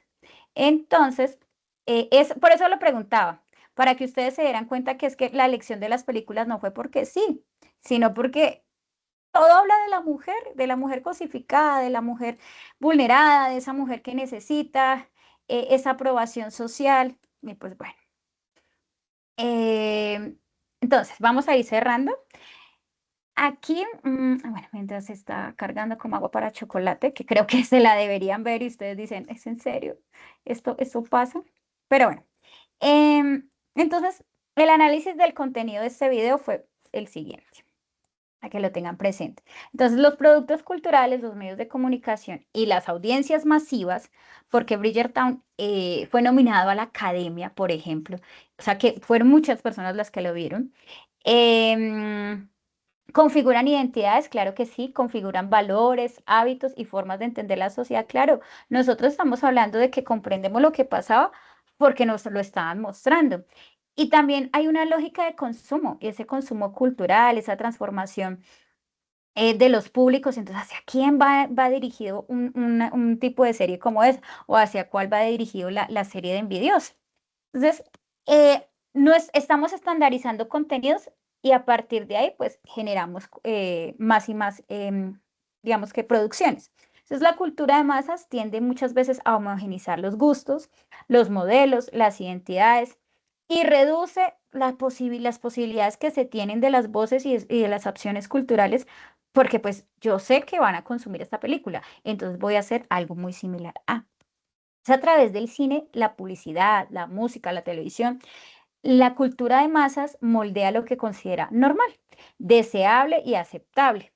De ahí que ustedes, pues, no, todos nos damos cuenta que a partir de las redes sociales, por ejemplo, se venden muchos productos. Y entonces el TikToker que es famoso y el YouTuber que es famoso, no, venga para acá porque lo necesito, porque usted genera mucho contenido, tiene muchas visualizaciones y aquí yo puedo también vender mi producto. Entonces, en la lógica de la cultura de masas, el receptor, pues como somos nosotros, recibimos, consumimos, interiorizamos y pedimos más. De ahí que esa cultura de masa no sea neutral. ¿Por qué? Porque transmite valores, visiones del mundo, modelos de identidad, estereotipos, roles de género y pautas de consumo. En algunos casos, pues las aspiraciones sociales, que ahorita lo decíamos, en las películas de los 30 a los 40, pues ¿qué pretendían? Pues que hubiese matrimonio al final. Mírenlo acá, ¿cómo preparar mejor los fideos? ¿Por qué tiene que ser una mujer con cierto atuendo la que muestre esa qué? Ese tipo de productos. Entonces, es ahí cuando dentro del curso de sujeto, comunidad e interacción social, lo que pretendemos nosotros es que miremos a la cinematografía como una industria de identidades. Em, Ay, se me olvidó el nombre de esta. Bueno, La ustedes me chica acuerdan. danés. Perfecto. La chica danesa, pobres criaturas, el Joker, como lo decía Joana, profe, no puedo creer que esta película exista, y escritores de libertad. Falta una que es la Distrito 9, pero pues no me cabía acá. Mm, Jennifer, ¿cuál escogiste tú? La de Distrito 9, pero ahí casi no se nota mucho a la mujer, más ahí hablan mucho del dominio masculino. Háblanos un poquito más, por dentro de la subjetividad. Ah, bueno,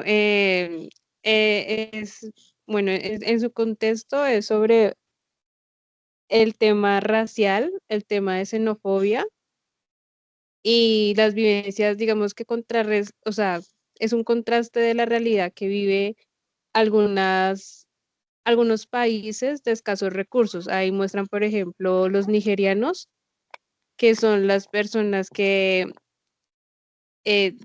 o sea, tienen un poder mínimo sobre los alienígenas. Y también muestran el tema del Estado, cómo manipula a la sociedad mediante la comunicación Ujú. y también trata sobre un sujeto que se contamina con un líquido y se transforma o bueno, se muta y se vuelve un alienígena. Sí, señores, muchas gracias. ¿Algo más, Jennifer? ¿No, señora? Ok. Iván, ¿tú cuál seleccionaste? Puedes ponerlo en el chat si no tienes el audio. Eh, Muy buenas noches, profe. Noches. Yo escogí Distrito 9, profe. Entonces le complementas, porfa, Jennifer, que también escogió la misma. Sí, profe, bueno, en lo que vi de la película, pues el personaje se llama Wikus von der Merker. Y pues ahí lo que se está viendo es cómo las corporaciones manipulan, ¿sí?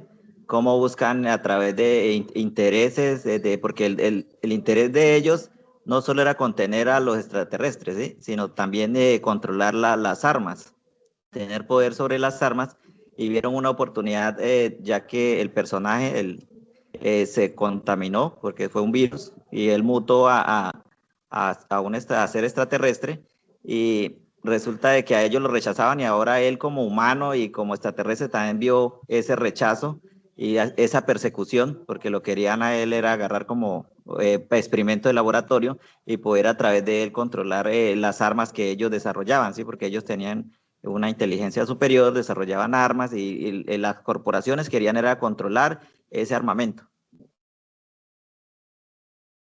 Y aquí estamos hablando de la construcción de subjetividades a partir del contexto. Muchas gracias, Iván. Joana, cierra tú, por favor.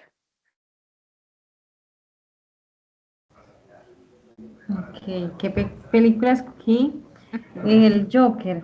Bueno, profe, yo le decía aquí, compañeros, a la profesora que la primera vez que me veía este tipo de película, o sea, yo la verdad no la había visto, sí, con un contenido bastante fuerte, realmente para analizarlo desde un contexto hasta técnico, psicológico, de comportamiento, ya que pues muestran a un personaje que es aquí Arthur Fleck, como un sujeto desde una narrativa que él se comprende a sí mismo, desde la medida que tiene en cuanto al rechazo, la nueva violencia estructural social, ¿sí?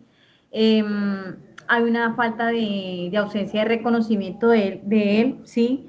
Eh, Prácticamente se desarrolla en un contexto de identidad donde este señor, pues, La madre también le infunde como una identidad ahí implantada, ¿sí? No es aceptable para él como comediante, como hijo, como cuidador, pero también dentro de la faceta que se desarrolla él, porque es la parte del personaje antagónico que uno ve, que es el Guasón, ¿no? Entonces, donde el hombre tiene pues esa gallardía, hasta la postura es erguida, segura, para tomar el cigarrillo lo toma con una mano, cuando está de manera frágil del Arthur Fleck, entonces camina erguido, es inseguro, temeroso, el tipo tiene un problema físico debido a un golpe que resulta desde la niñez, ya que en el desarrollo descubre que es adoptado, la madre sí tiene problemas mentales y permitió que dentro de la infancia las parejas de la señora lo violentaran físicamente, abusaran de él. Entonces fue un niño con una clase bastante sufrida. Entonces empieza él a tejer un contexto bastante fuerte, porque ya que es así, y pues empieza el desarrollo pues en la película los estereotipos que hay en el contexto social, porque pues igual hay una gótica de estratificación de pobres y ricos, donde por ejemplo las enfermedades mentales no son prioridad para el Estado, que hay una escena bastante marcada donde la terapeuta le dice a él que se acaba el presupuesto y ya no hay más terapia y los medicamentos que se los va a volver a dar, que esa es una realidad que pasa aquí en Colombia, ¿sí? Entonces, el Estado no le importa a las personas como usted ni las personas como yo. O sea, yo me quedo sin trabajo, usted se queda sin tratamiento y se queda sin medicamentos, ¿sí? Y es algo que incluso la escena más popular y que uno ve en redes sociales es cuando él mata al presentador, que lo ridiculiza, que eso también marca para él, y le dice ahí públicamente que la sociedad no le importa a la gente y él no tiene nada que perder y ya, porque igual no son importantes para la sociedad ni nada de esto. Y dentro de lo que también, de los aspectos que uno, pues dentro del trabajo, profe, el tipo se crea este personaje, aunque realmente no es el personaje, sino en esencia la sombra que es él, ¿sí? Es que él acepta esa parte del Joker, ¿sí? A través de la violencia, porque es algo que lo vi bastante marcado allí en una escena que lo llevan, cuando mata al presentador, se lo lleva a la policía, la patrulla de la policía es chocada por una ambulancia y lo sacan los manifestantes que tomaron como una forma de expresión de rechazo social y político a lo que estaban viviendo en esa ciudad, en Gótica. No, él es el superhéroe. Y el tipo se despierta así todo malherido y baila en un carro. Y, okay. Entonces, no, es mejor dicho, el héroe a nivel nacional y la gente lo toma como un ícono. Y es el tema que utiliza en la expresión de la violencia para poder tener una expresión social en ese contexto de película. ¿Hasta cuándo? Obviamente, sí hay cosas que uno puede tomarlas a la realidad, ¿sí? Como hablamos del tema de vandalizar un espacio público, como pasa en Bogotá o como pasa en otras ciudades. Entonces, la violencia es un medio para poder obtener un propósito, un fin, llegar o protestar o manifestar de esta manera. Hasta extremos, no soy compartidaria en ese extremo, ¿sí? Pero pues sí, para mí fue un reto también verla, analizarla desde esa postura, desde esa forma de, oye, y ese señor le golpearon lo golpearon en la cabeza, porque dicen que a él lo golpearon, un novio de la mamá, lo amarró, lo sujetó con cadenas a un radiador y tenía un golpe tan fuerte que le creó un trauma físico en el cerebro, de funcionamiento, que cuando se ríe, el nerviosismo, él se causa risa. Y yo me acordé algo que tengo de experiencia en el colegio, yo estoy en un colegio privado, yo tenía un compañero que cuando a él le daba pena o le daba nervios y él se ponía a llorar, él automáticamente se orinaba. Y él tenía un problema del sistema parasimpático y era una cosa de niños. Y una vez la mamá nos llevó a la clase y nos explicaba eso con la profesora en el colegio. Entonces uno de niño no como interpreta esas cosas así que uno lo ve en otro compañerito y pasa, suele pasar.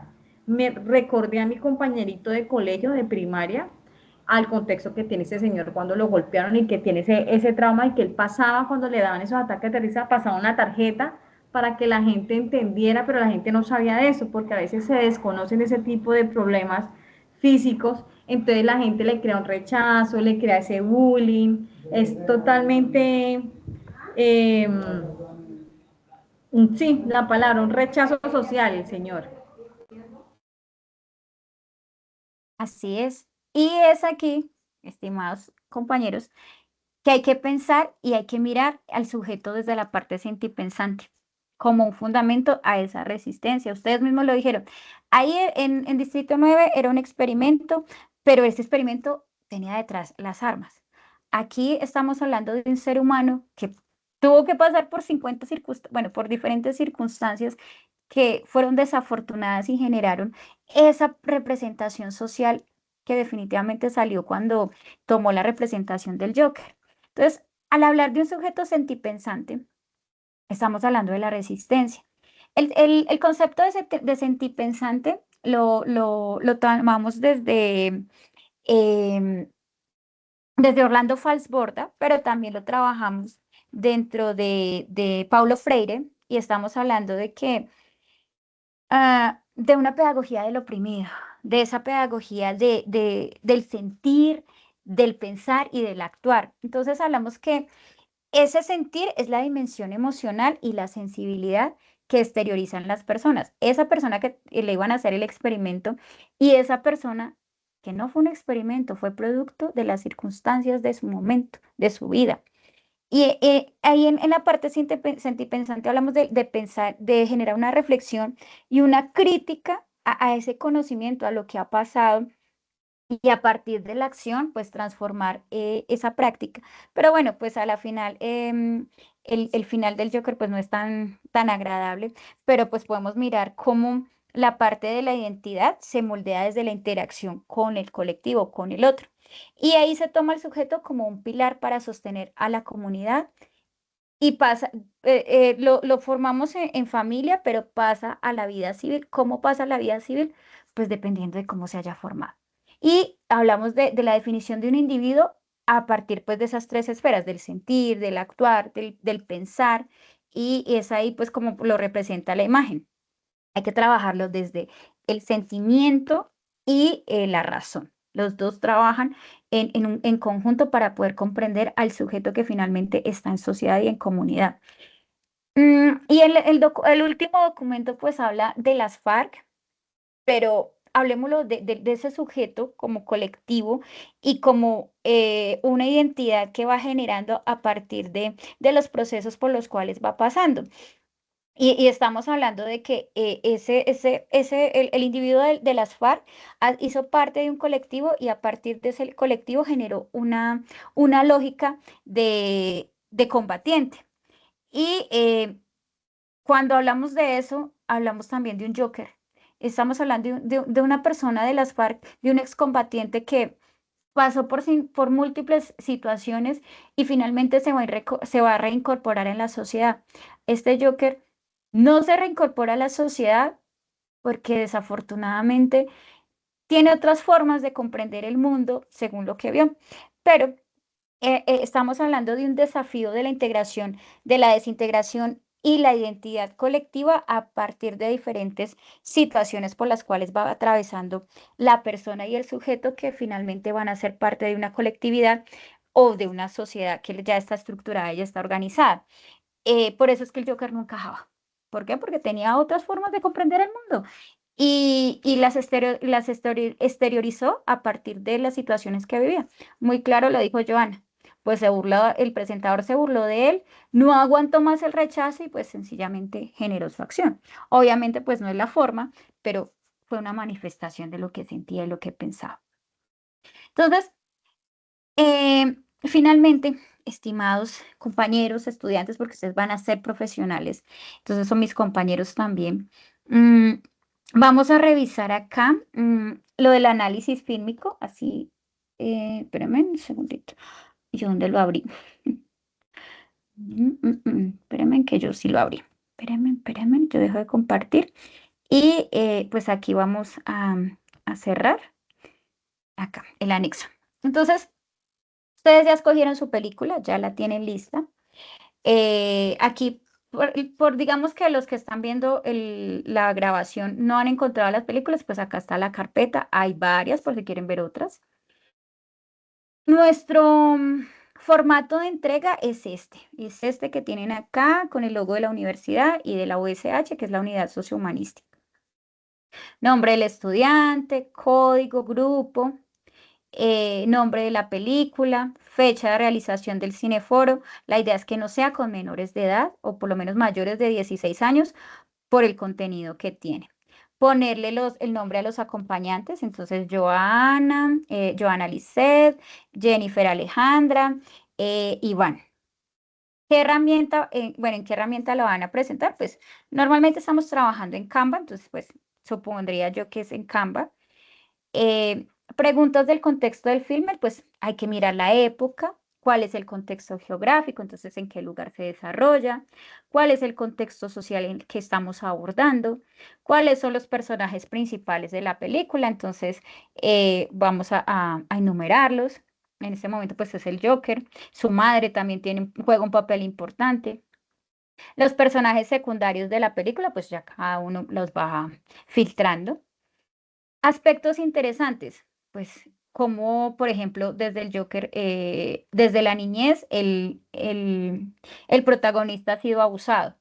El sistema social, el sistema médico dejó de darle los medicamentos, entonces eso también son aspectos interesantes. Bueno, ya cada uno los toma dentro de lo que dentro de su subjetividad, qué es lo que les parece interesante. Y finalmente, pues miramos las preguntas que se deben analizar. Entonces, ¿qué dispositivos narrativos o visuales se identifican en la película? ¿Qué estereotipos culturales ven? Entonces, pues miramos el documento y a partir de ahí, pues lo vamos relacionando. En la película se mostraba, bueno, hay que mirar la parte de las identidades y de las imágenes. Supongo yo que cuando le dispara al presentador es algo importante dentro de las imágenes que presentan. Entonces, ¿qué es lo que quiere mostrar? ¿Qué es lo que quiere representar? Cuando él baila, por ejemplo, ¿qué representa? ¿Qué identidad tiene? Cuando él deja de ser el payaso de la tienda y se caracteriza como otro tipo de payaso, ¿qué es lo que muestra? Entonces, ¿qué identidad y qué imagen podemos trabajar ahí? Ya, eso es las identidades. La otra, ¿de qué manera se evidencian las manifestaciones de violencia simbólica en la película? Pues, compañeros, tenemos muchísimos ejemplos. Hay que revisar la parte de la violencia simbólica. El cine colombiano reproduce estructuras de dominación masculina. ¿Qué ejemplos podemos trabajar con las películas del cineforo en relación a nuestro contexto o al contexto colombiano? ¿Cómo ha sido históricamente representada la mujer en el cine tradicional? Para eso hicimos la socialización de las lecturas. ¿Qué recursos narrativos, visuales o simbólicos vistos en la película refuerzan o rompen los patrones tradicionales? Por ejemplo, en la de extrañas, pobres criaturas. Aquí hablamos de romper estereotipos. En Distrito 9, bueno, se supone que estamos hablando de un virus, pero ¿de verdad es el virus o es la necesidad de adquirir las armas? ¿Considera que la película vista generó alguna reflexión o cuestionamiento en usted, en el grupo con el que socializaron? Ponemos la respuesta. Identifique qué película que haya sido significativa en su historia, diferente a la que vieron, y explique qué aprendizajes, reflexiones o mensajes le dejó. Luego lo relacionamos con los conceptos de esta fase. Pueden usar la presentación, pero úsenla, tómenla como referente. El cine, bueno, esto pues es una reflexión en inglés, ya cada uno la va leyendo, la va trabajando y pues la idea es que pues la revise. Basada en la lectura de la película, mire y resuelva la siguiente pregunta. Entonces, ¿cómo la película representa o representó la construcción de identidad y de subjetividad? En inglés, esta se responde en inglés. Y ya, eso sería todo lo que debemos desarrollar en el anexo. Para eso han tenido casi un mes. Entonces, pues, mi sugerencia, estimados compañeros, hágalo en este fin de semana, los primeros días de diciembre, para que en los espacios de compartir con sus familiares, pues no estén pensando, uy, se me olvidó entregar la actividad del sujeto. Entonces, eso sería hasta acá. No sé si tienen alguna duda, pregunta o inquietud. No, no, señora. ¿Todo ok, sí?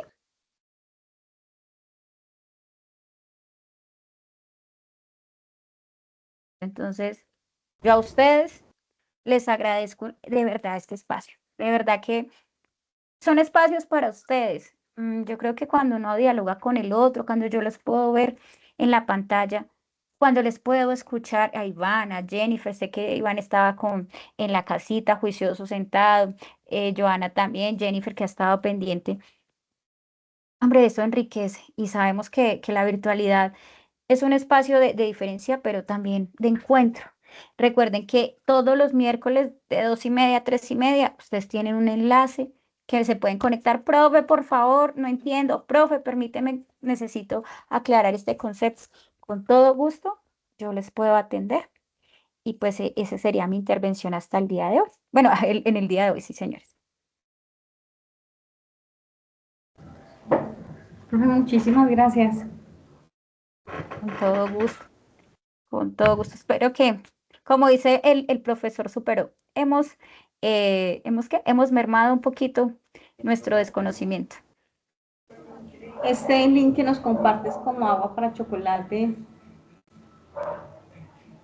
no Quisiera habíamos que, visto nada.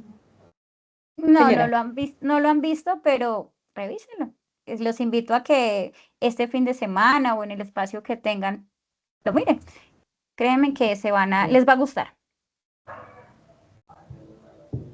ok, gracias, profe. Gracias, profe. Con todo gusto y un feliz descanso. Muchísimas gracias por acompañarme.